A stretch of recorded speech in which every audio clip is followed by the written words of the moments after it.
everybody, my name is Casey. I'm back again with another STEAM activity for you to try with your kids at home. Today's activity is making abstract art with random graphs. So this involves both art and some math skills, which is fun. And the things you need to make it are paper, as you can see here, some markers or colored pencils. You'll need a pencil or a pen, but I prefer pencil so you can erase it at the end. A ruler, 2 dice, or just one, but 2 makes it a little bit easier. If you have 2 dice that are different colors, that's ideal. If not, what I did is I'm using 2 containers of different colors, just so I can tell which dice is which, for reasons that will become clear in a little bit. So there are 2 things you're going to need to do before you start the art project proper. The first thing is to make a 6x6 grid on your paper. I've just drawn this using my ruler, and each square is 1 inch by 1 inch to make it easy on me. Once you've drawn the grid, you just number it, starting with a 0 in the bottom left corner, and then 1, 2, 3, 4, 5, 6, going up the side and along the bottom. You may recognize this as a graph grid. So secretly, this art project teaches your kids how to graph points on a Cartesian plane. But you don't need to tell them that, you can just let them do it, and if they love it and do it over and over again, it's great practice for them later when they do learn how to graph points. The second thing we need is to decide how we're going to use our colors in this art piece. So I like to make a little compass at the bottom, and then we're going to decide, based on the direction the lines are going in, what color they're going to be. So for mine, I'm deciding that lines that are going up and to the right will be pink. Lines that are going down and to the right will be green. Lines going down and to the left will be blue. And lines going up and to the left will be purple. That leaves me with horizontal and vertical lines. I'm going to give them their own color.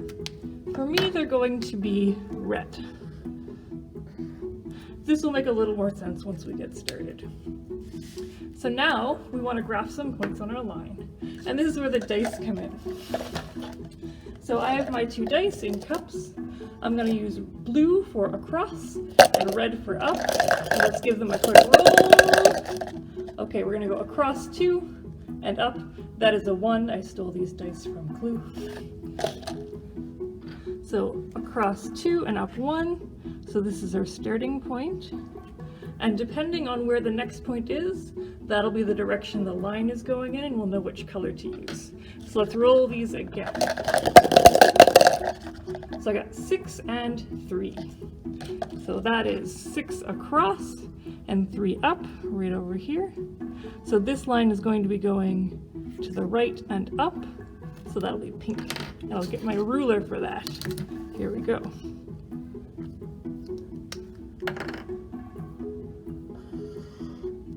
Beautiful. So now starting from that 6-3 point, we're going to move on. We're going to roll again. This time I got a 4 and a 2. So that would put me 4, 2. Oh, that's interesting. So we're going to go back down along our line, but because we're going now down and to the left, it'll be blue.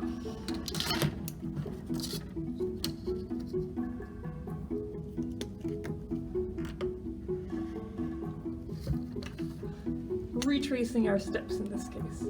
And you can just keep repeating the process of rolling your dice and drawing your line until you've got the art that you want to have.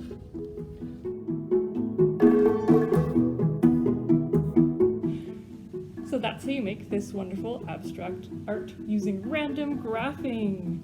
I already talked about how this activity sort of gives your children some of the foundation for graphing later when they start learning that in middle school.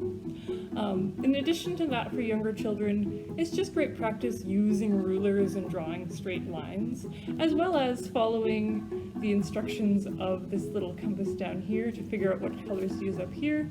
There's some good mental exercise for your children in this activity.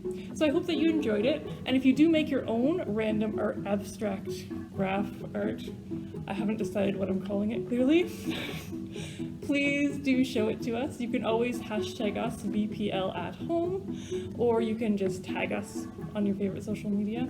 We'd love to see what you're making. Thank you so much. Goodbye.